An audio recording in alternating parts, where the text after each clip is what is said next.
नमस्कार, आप देख रहे हैं काल चक्र। मैं हूं श्रद्धा और मेरे साथ है प्रश्न कुंडली विशेषज्ञ पंडित सुरेश पांडे जी। पंडित जी, बहुत बहुत स्वागत है आपका। धन्यवाद। क्या तामसिक ग्रहों के साए में है आपका भोजन? भोजन, भाग्य और भविष्य का क्या है कनेक्शन? जानने के लिए देखिए काल चक्र। जी हां, आज का विषय जितना महत्वपूर्ण है उतना ही इंटरेस्टिंग भी है। भोजन से जुड़ी आदतें, भोजन से जुड़े नियम, राशि अनुसार आपका आहार और इससे जुड़ी कई तमाम जानकारियां समय समय पर कालचक्र में हम आपको देते रहते हैं। इसी कड़ी को आज हम आगे बढ़ा रहे हैं और कालचक्र में बात होगी आपके भोजन, भाग्य और भविष्य की। जी पंडित जी, बहुत रोचक सी ये बात है, ग्रह और हमारा भोजन क्या कनेक्शन होता है, ये सबके मन में इस समय प्रश्न उठ रहा है। ज्योतिष शास्त्र में, जिसे हम धन स्थान कहते हैं आम बातचीत की भाषा में, जो दूसरा स्थान भी कहलाता है ज्योतिष शास्त्र में, कुंडली के धन स्थान से भोजन का ज्ञान होता है। किसी भी व्यक्ति के खान पान को अगर आपको देखना हो तो उसके जन्म कुंडली का द्वितीय भाव आप देख लीजिए, द्वितीय भावेश को देख लीजिए, द्वितीय भाव पर पड़ने वाली दृष्टि देख लीजिए, द्वितीय भाव में बैठे हुए स्थित ग्रहों को देख लीजिए, तो आप एकदम पक्का अनुमान लगा सकते हैं कि व्यक्ति किस चीज़ के लिए इंटरेस्टेड होगा, क्या चीज़ ये खाएगा, क्या चीज़ नहीं खाएगा। इस स्थान का स्वामी अगर शुभग्रह है और शुभ स्थिति में है तो ऐसा व्यक्ति कम भोजन करने वाला और सात्विक भोजन करने वाला होता है। धनेश अर्थात द्वितीय भाव का स्वामी अगर पापग्रह है या शनि केतु राहु की वहाँ स्थिति है या पापग्रहों से संबंध करता है तो व्यक्ति ज़्यादा भोजन एक तो करेगा, ईटिंग हैबिट, खाने की आदत ज़्यादा होगी, आदमी को अपने पेट का अंदाज़ा नहीं होगा और तामसिक भोजन भी करेगा। शुभग्रह अगर पापग्रहों से दृष्ट हो या पापग्रह पर शुभग्रहों की दृष्टि हो तो व्यक्ति औसत भोजन करने वाला होता है। लग्न का बृहस्पति अतिभोजी बनाता है। अगर किसी के लग्न में बृहस्पति हो और वो खास करके कर्क राशि में, वृश्चिक राशि में या मीन राशि में हो और उस पर पापग्रहों की दृष्टि हो तो ऐसा आदमी बहुत स्थूल काय होता है, बहुत मोटा होता है। और अगर उसके मोटापे पर आप गौर करें कि ये मोटा क्यों है तो आपको एक बात पता चलेगा कि ऐसा आदमी बहुत चटोरा और बहुत ही खाने वाला होता है।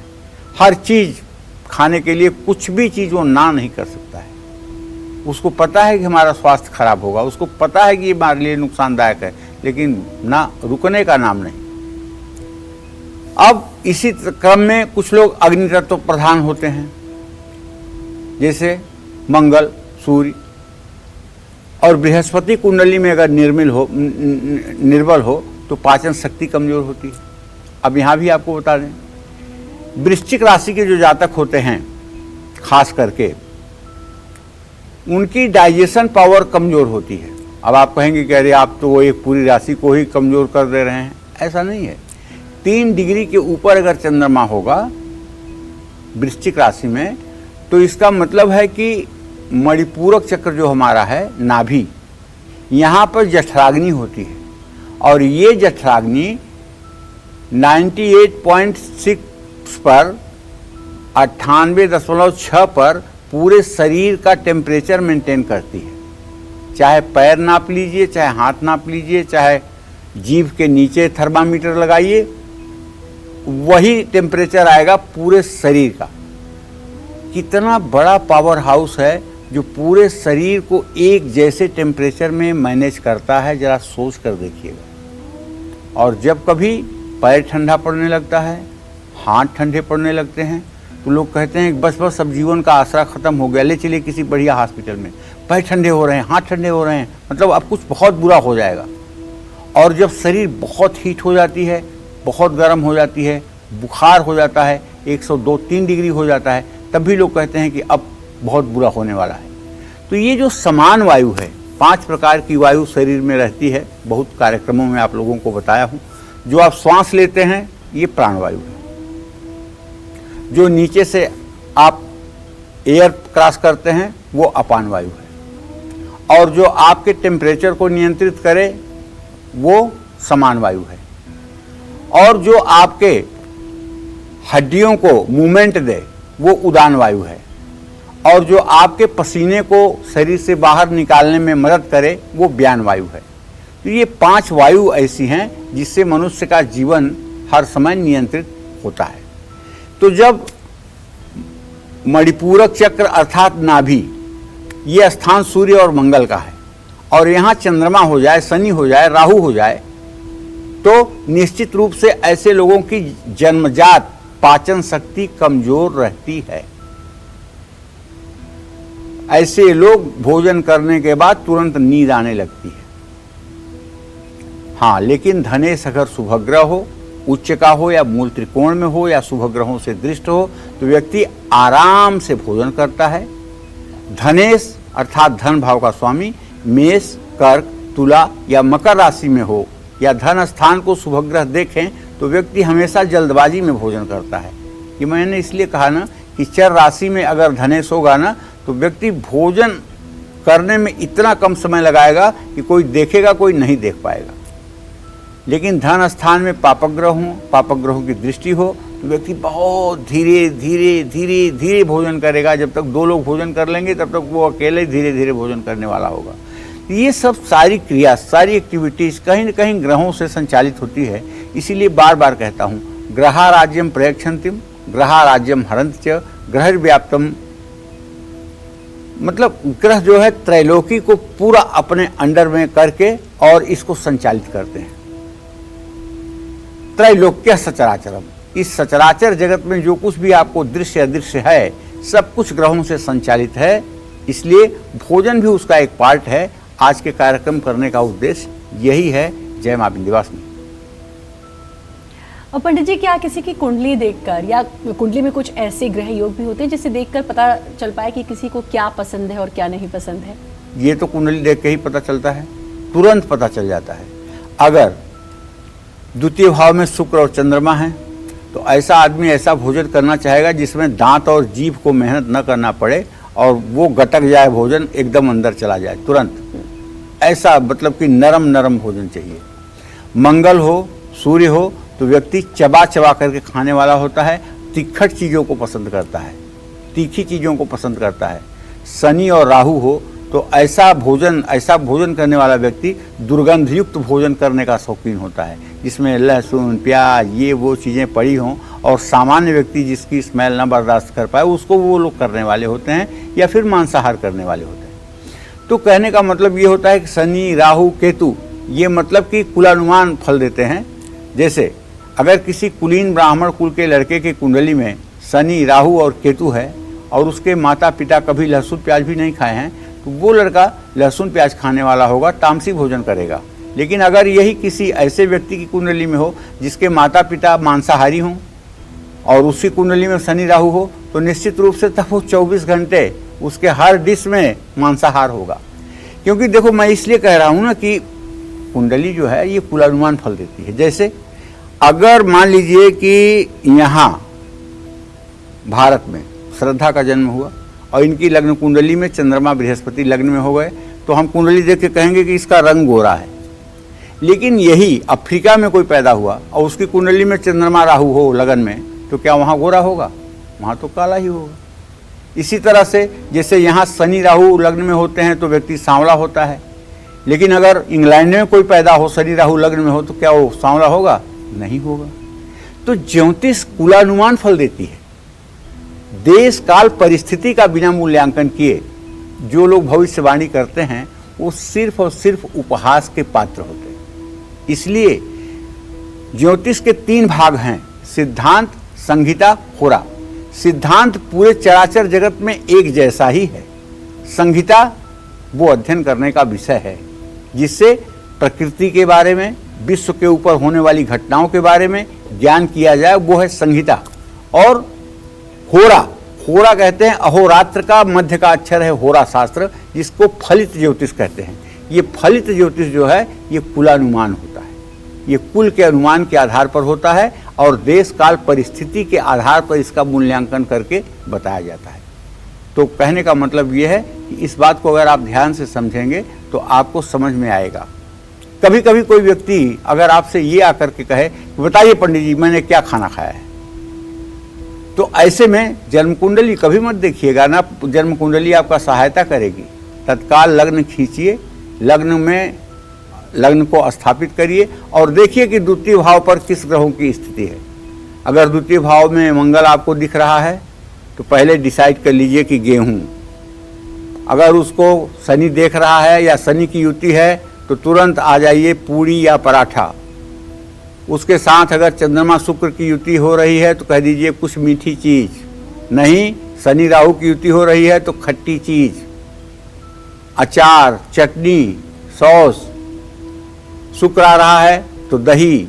इस तरह से अगर आप तत्कालिक विवेचन करेंगे तो आप एक्यूरेट बता पाएंगे कि आपने भोजन क्या किया है या नाश्ता क्या किया है या इस समय आप क्या खा करके आए हुए हैं। और जब तक ये न बता दे ज्योतिषी तब तक ज्योतिष जानना बेकार है।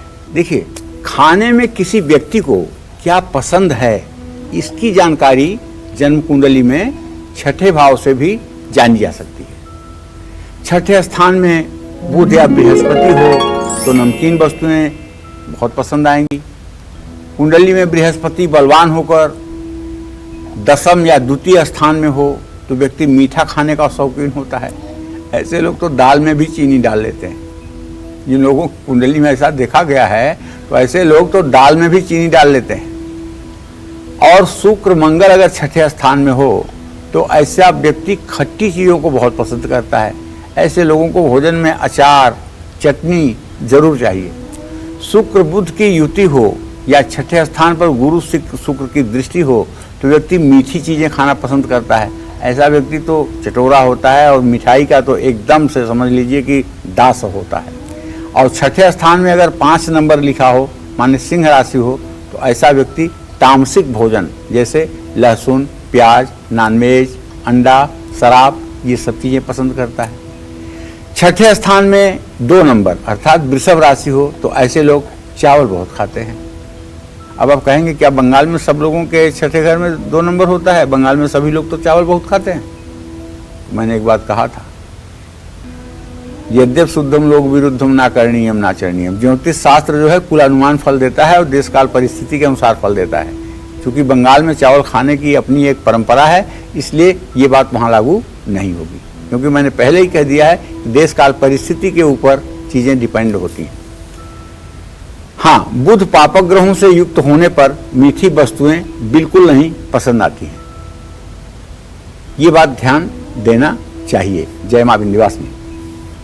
बिल्कुल, तो ये लगातार आप पंडित जी बता रहे हैं और बहुत अच्छी जानकारी आप लगातार बता रहे हैं। और भी बहुत सारी बातें ऐसी हैं कि वात पित्त कफ से जो है वो संतुलन बिगड़ जाता है। अगर एक भी तत्व का दोष आ जाए पंडित जी तो जाहिर है कि बंदा जो है, जो व्यक्ति है, वो बीमारियों का शिकार हो जाएगा।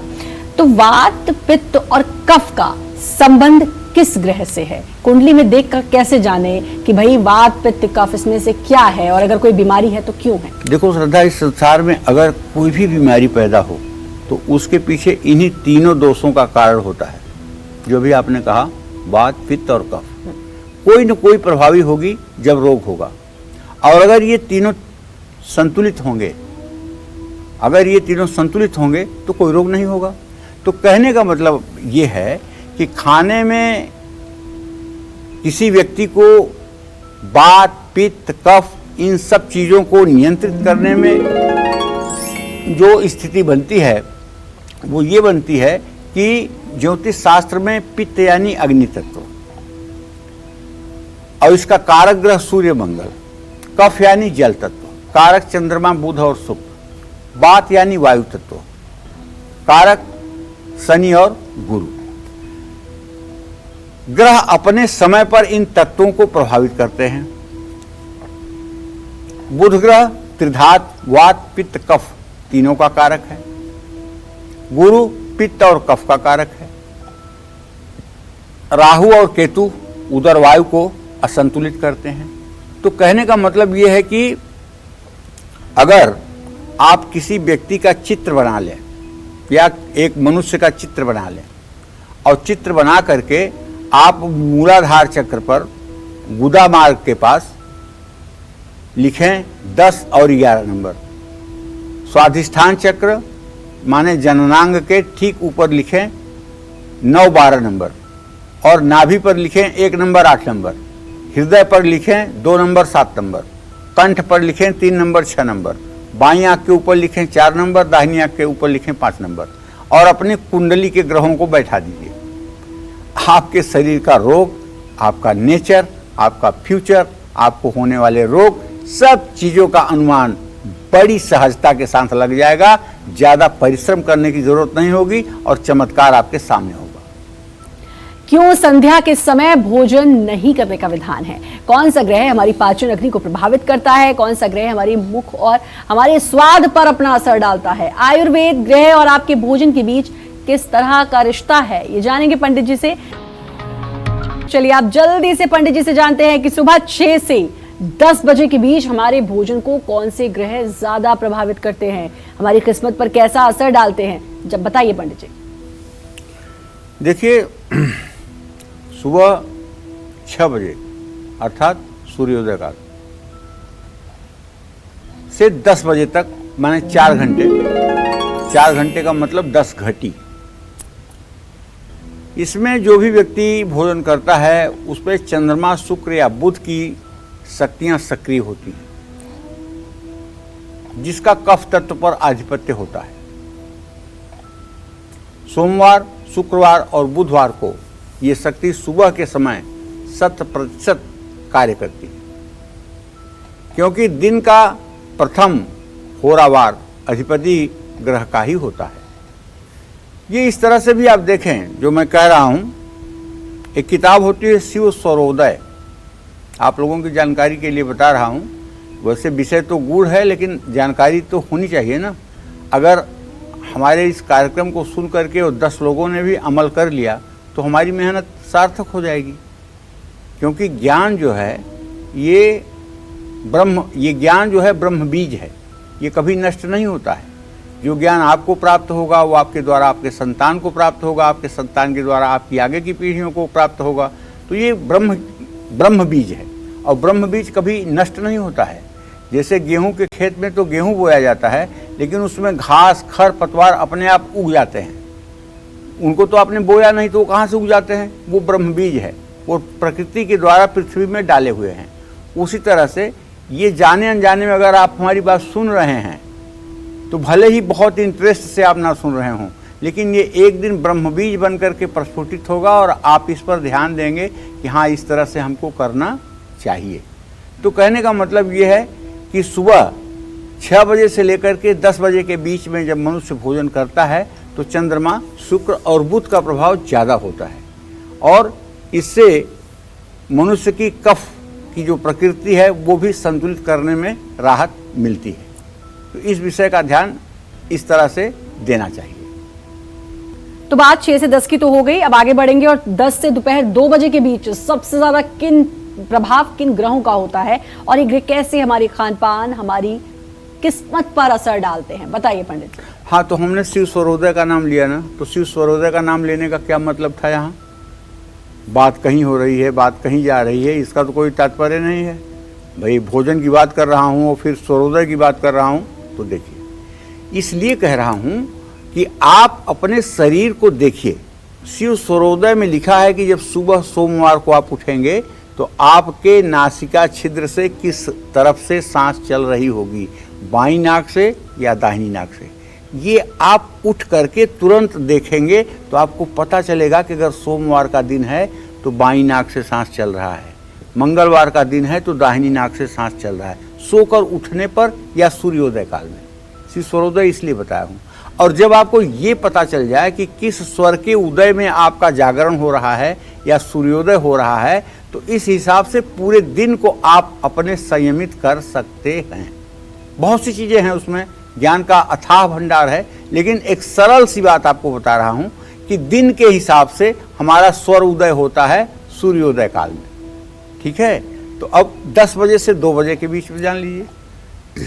इन 4 घंटों का जो समय होता है ये सूर्य मंगल की अग्नि शक्ति के अधीन होता है। इस समय जठराग्नि प्रदीप्त रहती है, इस समय भोजन की पाचन क्रिया बहुत ही तेज रहती है। ओम जद पुरुषेण हविषा देवा यज्ञमतन्वता बसंतो सासी धाज्य ग्रीष्म युद्धम शरद्धवी। जब देवताओं को पान चढ़ाया जाता है तब ये मंत्र बोला जाता है, जो मंत्र मैंने आपसे कहा। इसका अर्थ जानते हैं क्या होता है? यद पुरुषेण हविषा देवा यज्ञमतन्वत। जिस तरह से देवताओं को हविषान्य अर्थात होमाहुति जब दी जाती है तो उस होमाहुति को डाइजेस्ट करने के लिए अग्निदेव प्रज्वलित रहते हैं, और चाहे जितनी हवन सामग्री डाल दीजिए थोड़ी सी राख में परिवर्तित हो जाता है। उसी तरह से पान का जो रस होता है वो जब जठराग्नि पर पड़ता है तो जठराग्नि प्रदीप्त हो जाती है, और जठराग्नि जब प्रदीप्त हो जाती है तो जो भी भोजन आप करते हैं वह तत्काल डाइजेस्ट हो जाता है, अर्थात वो तत्काल आपके शरीर में पाचन क्रिया के द्वारा समाप्त हो जाता है। तो कहने का आशय ये है कि जैसे घी को जलती हुई अग्नि पर डाल करके अग्नि को प्रदीप्त किया जाता है, अग्नि का नीला रंग किया जाता है, अग्नि भभक के ऊपर आ जाती है, उसी तरह से पान का रस पड़ते ही जठराग्नि पर जठराग्नि प्रदीप्त हो जाती है। इसीलिए कोई ऐसी पूजा सनातन धर्म की नहीं है जिसमें पान न चढ़ाया जाता हो देवताओं को। देवताओं को पान चढ़ाने का मतलब ही है कि पान एक बहुत बड़ी औषधि है। ये बात अलग है कि अगर आप पान के शौकीन हैं और आप कहेंगे वाह वाह मैं तो बड़ा अच्छा काम कर रहा हूँ। अच्छा क्या कर रहे हो? आप तो उसमें तंबाकू भी ठूस रहे हो, कत्था भी खा रहे हो, ये सब चीज़ें तो नुकसानदायक हैं। हाँ, लेकिन अगर केवल पान खाया जाए, चाहे आपके मुंह में छाले पड़ते हों, चाहे आपके मुंह में निनावे होते हों, चाहे आपका डाइजेशन ठीक ना हो, अगर आप पान का पत्ता लाकर घर में फ्रिज में रख लीजिए और रोज़ सुबह भोजन करने के बाद और शाम को भोजन करने के बाद पान के पत्ते के आगे पीछे के हिस्से को काट कर और धो करके केवल पान का पत्ता चबाइए। पहली बार जो थूक बने उसको थूक दीजिए, दूसरी तीसरी बार जो थूक बने उसको आप निगल लीजिए। ये उपाय आप 10 दिन करके देखिए, आपका बड़े से बड़ा रोग छाले का, निनावे का ठीक हो जाएगा। ऐसे में आयुर्वेद में भी 10 से 12 बजे तक भोजन करना लाभदायक माना गया है। इसके बाद अग्नि तत्व में कमी आने लगती है, मतलब अग्नि तत्व थोड़ा कमज़ोर हो जाती है, और 2 बजे के बाद ये समाप्त भी हो जाती है। इसीलिए कहते हैं ना कि भोजन अगर दोपहर का करना हो तो दोपहर तक कर ही लेना चाहिए, 3 बजे का इंतज़ार नहीं करना चाहिए, नहीं तो वो भोजन आप जो करेंगे वो जाके वहीं रखा रहेगा, वो डाइजेस्ट नहीं होगा, फैक्ट्री उस समय बंद रहेगी। जय माँ विंध्यवासिनी।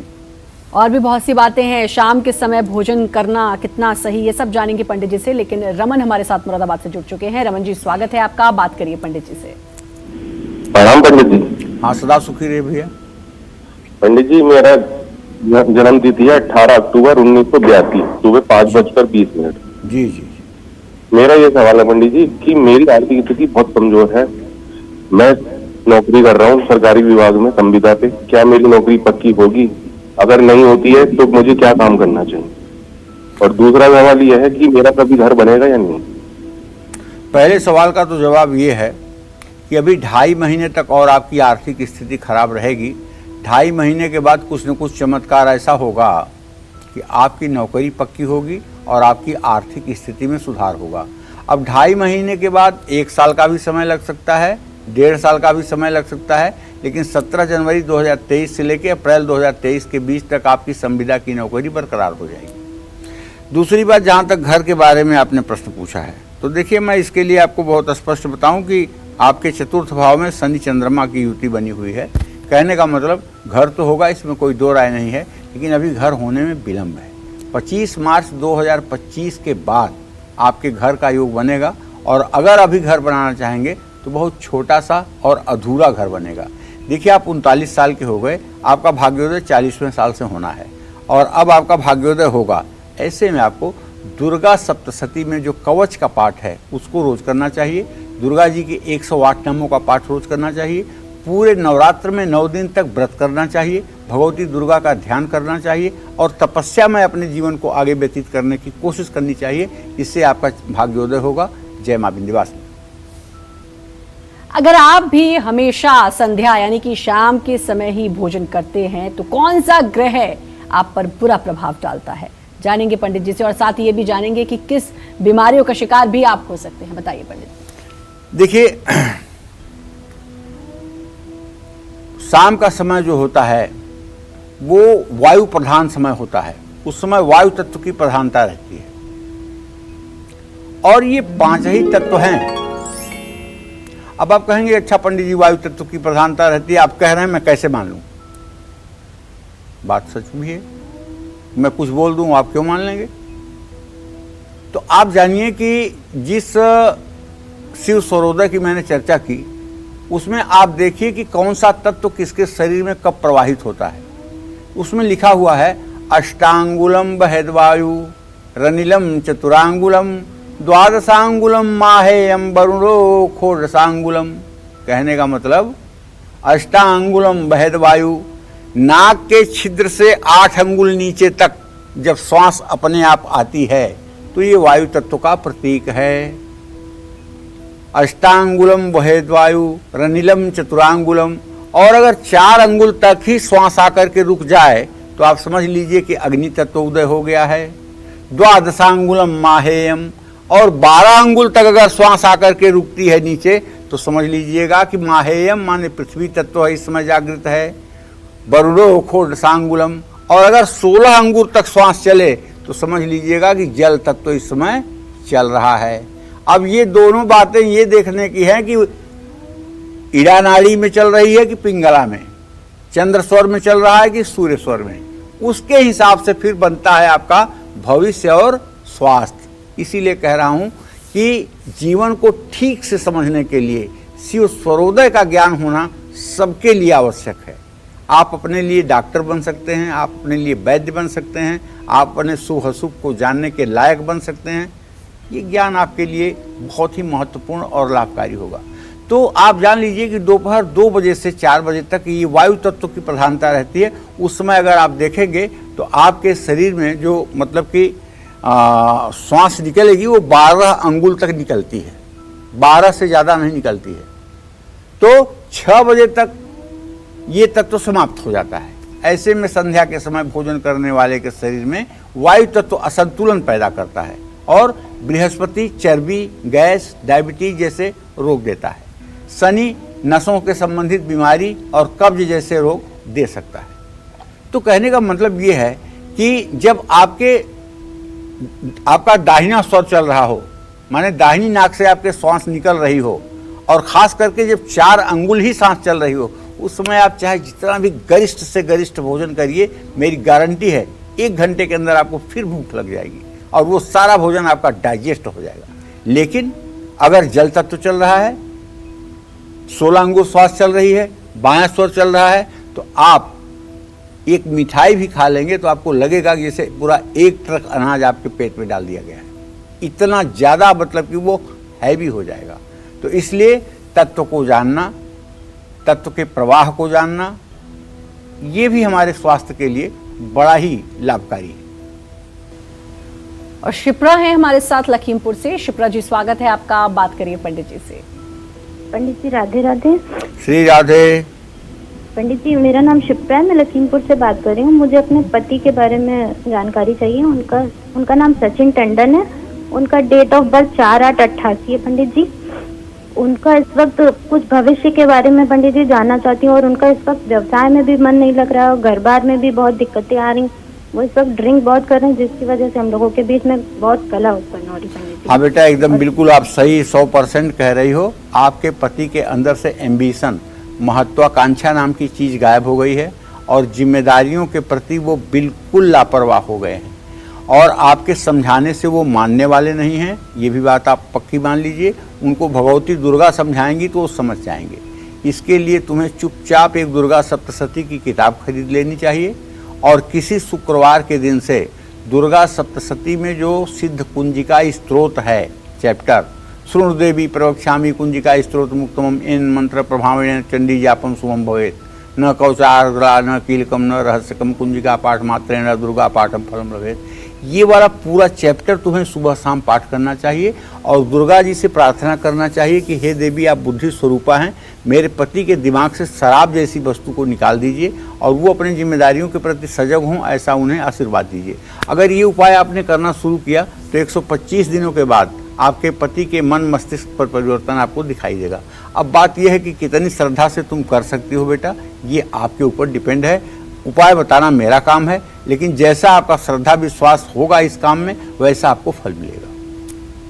आयुर्वेद में कहा जाता है कि अपनी प्रकृति के हिसाब से ही भोजन करना चाहिए, तो इसका संबंध ज्योतिष से भी है, और अगर है तो क्या है, बताएंगे पंडित जी, बताइए। देखिए, अथर्ववेद संहिता में वनस्पतियों का, फलों का और सब्जियों का, इन सब चीज़ों को रत्न का दर्जा दिया गया है। हमारे यहाँ 4 वेद हैं, ऋग्वेद, अथर्ववेद, यजुर्वेद, सामवेद, जिसमें अथर्ववेद में वनस्पतियों का वर्णन बहुत विस्तार से दिया गया है। मेष, सिंह और वृश्चिक राशि के लोग उग्र प्रकृति यानी गर्म स्वभाव वाले होते हैं। इनकी प्रकृति पित्त प्रधान होती है। वृषभ, कर्क, तुला, धनु और मीन राशि वालों का स्वभाव सुस्त होता है। इनकी प्रकृति कफ प्रधान होती है। मिथुन, कन्या, मकर और कुंभ राशि वाले लोग वायु तत्व प्रधान होते हैं। बुध प्रधान लोगों को हरी सब्जियां और फलों का सेवन जरूर करना चाहिए। शुक्र प्रधान लोगों को डेयरी प्रोडक्ट्स का ज़्यादा से ज़्यादा सेवन करना चाहिए। इसके लिए खट्टे, मीठे और रसीले पदार्थों का सेवन भी आपके लिए फायदेमंद होगा। जय मां विंध्यवासिनी। एक और कॉलर जुड़ चुकी है, संगीता मुरादाबाद से। संगीता जी, स्वागत है आपका, बात करिए पंडित जी से। जी हेलो। हाँ बोलो संगीता। हाँ पंडित जी प्रणाम। सुखी रहो बेटा। मेरा नाम संगीता मुरादाबाद से बोल रही हूँ जी। 28 दिसंबर 1995 मेरी डेट ऑफ बर्थ है और शाम को 4:13 पर टाइम है मेरा जन्म का। और मुझे ये पूछना है कि पंडित जी सरकारी नौकरी की तैयारी कर रही हूँ, सरकारी नौकरी क्या लगेगी और क्या मैं मांगलिक हूँ और शादी के कब तक योग है? अब देखिए, मांगलिक तो आप हो, इसमें कोई दो राय नहीं है। सरकारी नौकरी की जहाँ तक बात है तो अभी इसमें मुझे विलंब लग रहा है और हो सकता है कि ना भी हो, क्योंकि आप इस समय 26वें साल में चल रही हैं। 27वें वर्ष में आपके विवाह का प्रबल योग बना हुआ है और 28 साल की उम्र तक ही आपके सरकारी नौकरी का योग है। अगर सरकारी नौकरी आपको मिलनी होगी तो 2023 के मई जून तक मिल जाएगी, और नहीं तो फिर आप प्राइवेट सेक्टर में प्रयास करिएगा। हाँ, विवाह आपका जरूर निकट भविष्य में और बहुत अच्छा होने जा रहा है। आपको चाहिए कि आप संगीता जी शनिवार की शाम 7 सरसों के तेल के दिए पीपल के पेड़ के नीचे जला करके और कच्चा सूत हल्दी से रंग करके उसको पीपल के पेड़ में 7 बार घुमा करके आप बांध दीजिए। इससे देखिए कि आपका इतना सुंदर विवाह होगा कि आपका जीवन धन्य हो जाएगा और फिर नौकरी के लिए भी आपके मन में कोई कसक या टीस नहीं रहेगी। जय मां विंध्यवासिनी। और एक और कॉलर जुड़ चुकी हैं, इंद्रावती मिर्जापुर से। इंद्रावती जी, बहुत बहुत स्वागत है, बात करिए पंडित जी से। हेलो पंडित जी प्रणाम। हाँ, सदा सुखी रहिए। हाँ पंडित जी, मेरे बेटे का क्वेश्चन करना है। मेरे बेटे का जन्म है 1991 20 मार्च 3 बुधवार है, सुबह 10 बजे। और दूसरे बेटे का जन्म है 10 फरवरी 1992 दिन सोमवार है। पंडित जी, उन लोग का भविष्य कैसा रहेगा? चलिए इंदिरा, मैं बताना चाहूँगा कि आपके प्रथम पुत्र के भावेश है बुध और उससे सप्तम भाव का स्वामी है बृहस्पति। शुक्र और बृहस्पति और बुध तीनों ग्रहों को अगर देखा जाए तो ये कहा जा सकता है कि बड़े बेटे के जीवन में, अभी वो 30 साल का हो गया है, थोड़ा सा संघर्ष की स्थिति है। अभी उसका भाग्योदय नहीं हुआ है। अभी उसका भाग्योदय होने में 2 से 2.5 वर्ष का समय लग सकता है। जहाँ तक इंदिरा आपने छोटे बेटे के बारे में पूछा है तो वृश्चिक राशि में राहु बैठा हुआ है और मंगल की स्थिति इससे बहुत अच्छी नहीं है। एक तो ये बच्चा स्वास्थ्य से बहुत अच्छा नहीं रहता है और दूसरी बात, ये थोड़ा सा सुस्त सुस्त सा रहता है। ऐसे में आपको चाहिए कि इसके हाथ से 1-1 किलो 7 अनाज और 1 कंबल शनिवार को किसी गरीब ज़रूरतमंद को दान करवा दीजिए। इसका भी भविष्य अच्छा हो जाएगा। जय मां विंध्यवासिनी। अगर किसी व्यक्ति का प्रधान ग्रह गुरु या फिर शनि है तो ऐसे लोगों को अपने आहार में कैसा बदलाव करना चाहिए जिससे इनकी किस्मत चमक जाए, बताइए पंडित। देखिए, भगवान कृष्ण गीता में कहते हैं, अन्नाद भवंत पर्जन्या पर्जन्या दन्न संभवः। अन्न से ही प्रजा उत्पन्न होती है और अन्न से ही सब कुछ संभव है।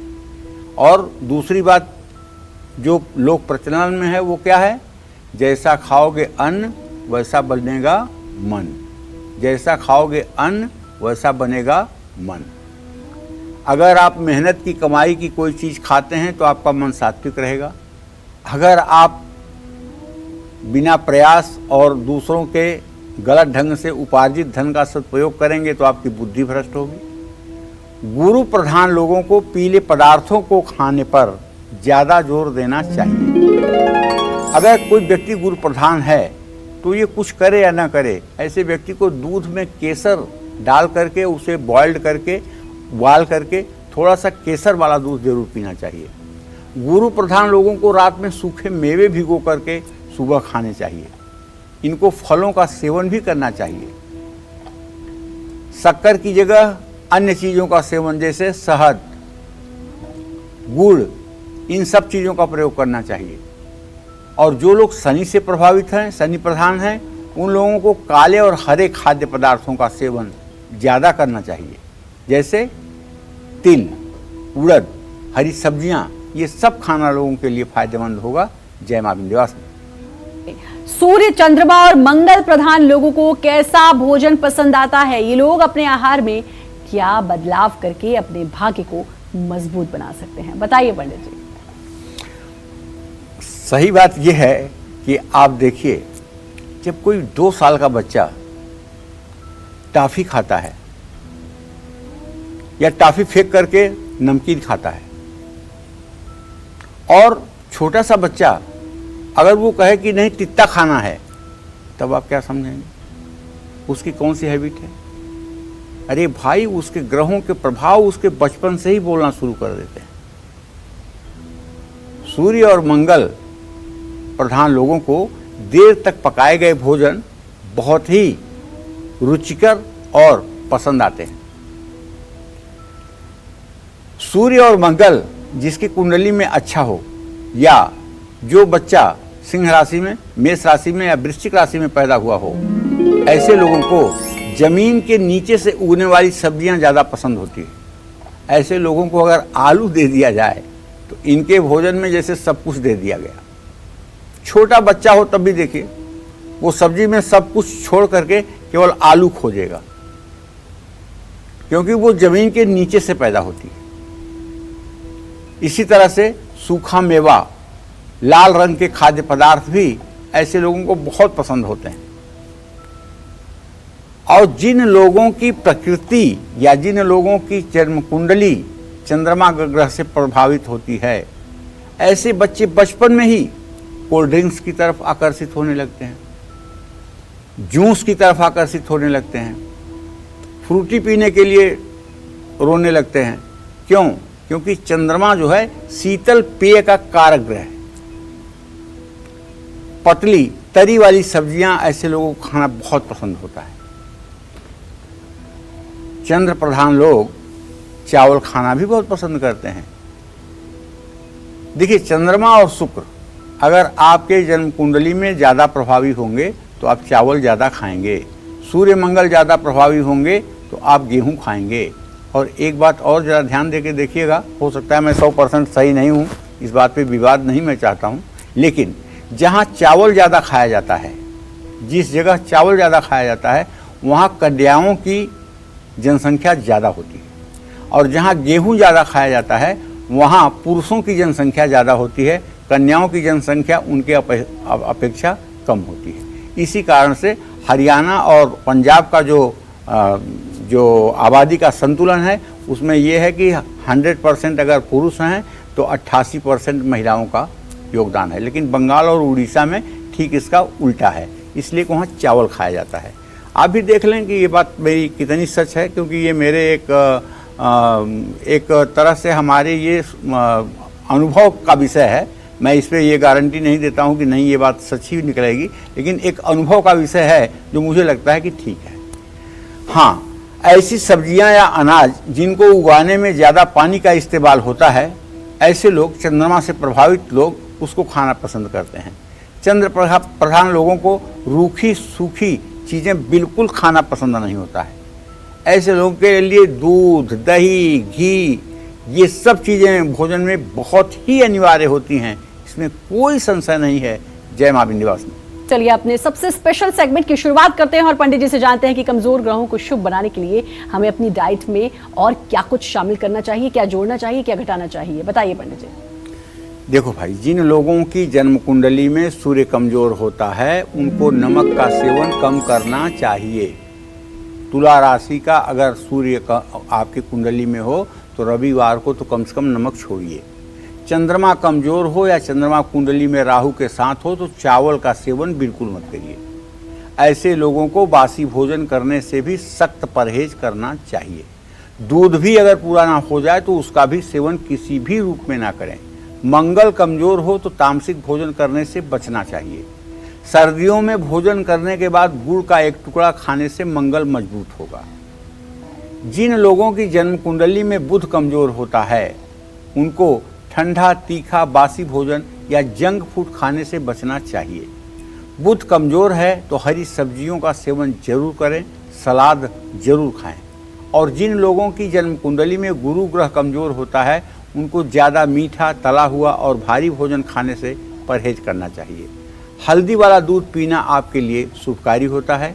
जिन लोगों की कुंडली में शुक्र ग्रह कमजोर होता है उनको ज़रूरत से ज़्यादा फाइबर युक्त भोजन और मीठे पेय पदार्थों के ज़्यादा सेवन से बचना चाहिए। मखाना शुक्र को मजबूत करता है। मखाने की खीर बना करके अगर हर शुक्रवार के दिन आप खाएं, कन्याओं को भी खिलाएं, तो इससे आपके ऊपर महालक्ष्मी की भी कृपा होगी और आपका शुक्र ग्रह भी मजबूत होगा। आपके चेहरे की कांति भी बदल जाएगी। शनि जिन लोगों की कुंडली में कमज़ोर है उनको मसालेदार भोजन से परहेज करना चाहिए। शनि कमज़ोर हो तो मांसाहार, शराब का सेवन नहीं करना चाहिए। राहु और केतु कमज़ोर हो तो स्नान करने के बाद तुलसी के 2 पत्ते जरूर खाने चाहिए। जय मां विंध्यवासिनी। कॉलर जुड़ चुकी है हमारे साथ सरिता। सरिता जी बहुत बहुत स्वागत है, बात करिए पंडित जी से। हेलो, नमस्कार पंडित जी। हाँ, सदा सुखी रहिए। पंडित जी, मेरे को अपने पति के बारे में पूछना है। उनकी तबीयत खराब सी रहती है, कुछ काम करते हैं तो कुछ काम बनता ही नहीं है पंडित जी। और हमने मकान लिया, उसमें कुछ ना कुछ दिक्कत ही आ रही है, कभी किसी चीज की अड़चन, कभी किसी चीज की अड़चन। कितने साल के हैं आपके पतिदेव? उनका जन्म है 87 का जन्म है और 28/11/87 शनिवार। कोई बड़ी बीमारी नहीं लग रही है सच्चा? कोई बड़ी बीमारी नहीं लग रही है, बस थोड़ा सा हड्डियों की प्रॉब्लम है और कोई बात नहीं है। रविवार के दिन सुबह उठ करके सूर्य को जल दे दिया करें, 108 बार गायत्री मंत्र का जप कर दिया करें और हर साल 5 रविवार व्रत कर लिया करें, नमक न खाया करें, तो इससे इनका स्वास्थ्य भी ठीक रहने लगेगा और इन्हें अपने कार्य क्षेत्र में भी सफलता मिल जाएगी। किसी बड़ी बीमारी की कोई संभावना नहीं दिखाई दे रही है। बिल्कुल पंडित जी, बहुत अच्छी जानकारी दी आपने। ये हमें पता चला कि हमें क्या खाना चाहिए, कब खाना चाहिए, कितना खाना चाहिए, ताकि हम तो स्वस्थ रहें ही लेकिन ग्रह भी हम पर अच्छा असर डाले। आपने अपना समय दिया, उसके लिए आपका बहुत बहुत धन्यवाद और उम्मीद करते हैं हमेशा की तरह आज का विषय भी आपको बहुत पसंद आया होगा। कल फिर होंगे हाजिर एक नए विषय के साथ और आपकी परेशानियों को दूर करने के लिए ढेरों उपाय लेकर आएंगे हम पंडित सुरेश पांडे जी के साथ। तब तक कालचक्र की पूरी टीम को दीजिए इजाजत, लेकिन देश दुनिया की तमाम खबरों के लिए लगातार बने रहिए न्यूज़ 24 के साथ। नमस्कार। नमस्कार, मैं हूं मानक गुप्ता। अगर आपको हमारा ये वीडियो पसंद आया हो तो इसे लाइक और शेयर जरूर करें और हाँ, हमें सब्सक्राइब और फॉलो करना ना भूलें ताकि आप देश और दुनिया की कोई खबर मिस ना करें। तो जुड़े रहिए हमारे साथ और देखते रहिए न्यूज़ 24।